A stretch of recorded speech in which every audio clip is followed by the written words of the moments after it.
second-degree attempted murder and assault charges. 15-year-old Jesus Rivas-Figueroa, seen here, taken into custody. Figueroa was going to school. This individual believed that he could steal. He believed that he could carry a legal firearm. He believed that he could shoot into a crowd. And he believed he could kill a New York City police officer. And he thought he was going to get away with it. New details about his capture and the charges he now faces. Teenager arrested in the Times Square shooting has now been indicted on second-degree attempted murder and assault charges. Police say Figueroa arrived in New York City from Venezuela less than 6 months ago and was living in a shelter on the Upper West Side. His father would not say whether he was also living in that shelter, but did say Figueroa was going to school. His defense attorney translated for Figueroa's dad after court. He was like working, taking care of his kids, and so, he cannot control what they're alleging his son did. A police source tells us he's also a suspect in a January armed robbery in the Bronx, as well as another shooting in Midtown where no one was hurt.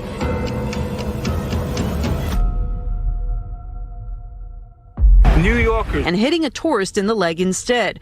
He's also accused of shooting at a police officer trying to arrest him in the middle of crowded Times Square. We're no longer blurring the teen's face now that he's being charged as an adult. The PBA showing up to court in support of the officers. This individual believed that he could steal. He believed that he could carry a legal firearm. He believed that he could shoot into a crowd. And he believed he could kill a New York City police officer, and he thought he was going to get away with it. Arraigned in court on Saturday, police say Rivas-Figueroa and two friends stole items from the JD Sports store on Broadway Thursday.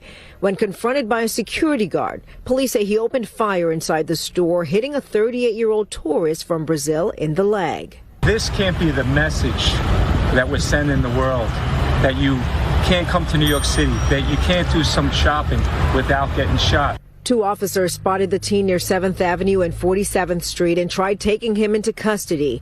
That's when he allegedly fired at the officers before running into the subway. Court documents say the teenager returned home and tried fleeing to the city with his mother the next morning, but he was apprehended at a home in Yonkers. Court documents say he is that the border problem is a Biden problem. There's only one reason why this is happening, and that's because Joe Biden has eliminated all of the 4 policies that Donald Trump put in place that led to the lowest illegal border crossings in 40 years. There's crime, there's violent crime, there's migrant crime. We have a new category of crime. It's called migrant crime, and it's going to be worse than any other form of crime. You look at New York City, what's going on where they attack police. They want to fight police officers. Our criminals don't even do that so much, okay? I've never seen they're having fistfights with the police officers in the middle of the street, and we have to do something about it. The Roosevelt is just a few blocks from the Port Authority bus terminal. Every day, new migrants arrive in Midtown Manhattan by the busload. They all claim asylum, and they all come through this processing center. Further downtown, the mayor is running out of options. I did get a chance before I sat down with you to go to Roosevelt Hotel, and boy, oh boy, was that an eye-opener. Can you ever see yourself shutting down Roosevelt Hotel and saying, we can't process anymore? Not in the near future. As long as the laws stay the way they are, where people are allowed to come to the city and there's nothing I can do, I must have an intake center. They have to focus on violent crime that's taking place outside. I look outside, I look at the streets, it's so different from when I left New York. It's so different. It's dirty and it's crime-ridden. And today you walk down the street and you get mugged or you get shot. You have a new form of crime now. You have migrant crime. Migrants are trying to beat up our police officers. They're trying to do things that we've never seen before, actually. We are going to have a problem with, I call it Biden migrant crime, because you have millions of people came into this place, this country that has been so badly hurt, and they're doing things that nobody's ever seen before. So you have violent migrant crime, and they're after me for doing nothing wrong. Still, it points to a bigger issue that we've got here, which is a migrant crisis that isn't going away. And we seem a little stuck in Congress with respect to finding some sort of resolution. We've still got another year under Joe Biden. It feels like the country can't afford to wait to make a change. Well, look, it's good to be with you. I think what you're seeing in New York is emblematic of what you're seeing all across the country. Every city in our country is overrun by this illegal immigrant crisis caused by Joe Biden. We now have 7.3 million encounters at the southern border. We're on track to have 10 million encounters during one presidential administration. This has never happened in American history, not even close. It's a catastrophe, and I don't care what your politics are. It is a man-made political disaster brought to us by Joe Biden and the Democrat Party.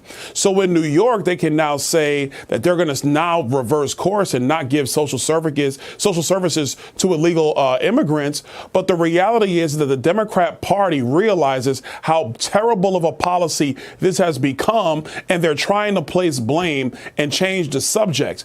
In the House and in Congress overall, look, there is no solution because the Democrats do not want to change. They've wanted this policy for 30 years. Now they got this policy. And so my position and a growing number of Republicans, our position is simply there will be no money until you secure the border. You secure the border, then we'll talk about funding the government and other issues. Well, this is it. The sanctuary trap, right? We have these migrants who are coming here.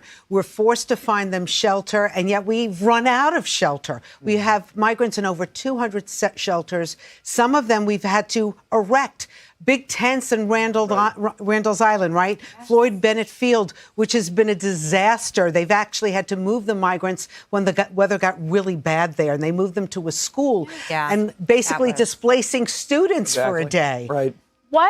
When do we get to the point where the mayor then says we can no longer be a sanctuary city? Yes. Well, he is trying to fight this in court right now, at least the right to shelter. It's kind of like stuck there. You don't hear anything on any kind of legal movement there. So right now his hands are tied. I don't know what he's going to do. He says at some point, expect to see the migrants on the street. I mean, I think we've all seen some of them, you know. I live next to them. Oh, my goodness. Right. Yeah. And now with the mopeds and everything else, there's this underground economy as they try to stay alive. Would he ever talk to Abbott? Has he talked to Abbott? I asked him that. He Why said not? that he would be open to doing He that. did.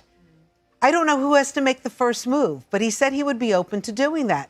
I mean, Governor Abbott, it seems like he did. Governor Abbott, make the first. Yeah. Call him up. He says he wants to meet. Absolutely. I mean, Governor Abbott, I think he had no choice but to get national attention by sharing the migrants. Well, they were so coming overwhelmed, right? I mean, it just was crazy in Texas. Let me just ask you about Adams for a second in this court aspect, because I think it's really interesting. I mean, we see what Donald Trump is going through in court in New York. So the chances of him winning to try to get right to shelter revoked don't seem high to me at first glance. You have a point. Listen, there's a lot of infighting in New York City right now. As I mentioned, the mayor and the city council, lots of progressives on the bench. You've seen some of the migrants. They've been in trouble with the law, fighting with police. They've gone in front of judges. They've released them. Only to be rearrested again for another crime. So this is what we're dealing with in New York City. And all of that infighting hurts us, the taxpayers, who have to deal with it because they can't get their act together in City Hall. And the mayor has threatened basically cutting services that are integral to our city. Let's talk about the border, Congressman. What are these military-aged Chinese men doing sneaking up through our southern border? They got no business in our country, except if you really want to take a step back and think from a diabolical perspective that, yes, the Chinese government is moving people into our country. Yes, people in the Middle East are moving military-age men into our country, but they have no place here. There's no persecution that's going on that they can document. That's why asylum is supposed to happen outside of our country before you come in, unless it's something that is clear and present that everybody in the world can see. And then, of course, we make special exemptions when those things occur. But like I said at the top, the Democrat Party overall, they have wanted this policy. They have been lying to the American people for years, gaslighting the American people about southern border security and immigration overall. And now that it's a problem for all of our citizens, now you see the polling shift dramatically away from Joe Biden and the Democrats into support of Donald Trump and the Republican position, which is secure the border first, then take care of everything else after that.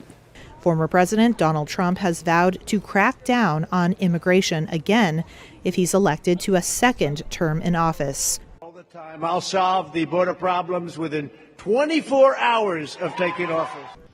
He's also vowed to take aggressive new steps with the help of the National Guard to deport immigrants with criminal records and suspected gang members.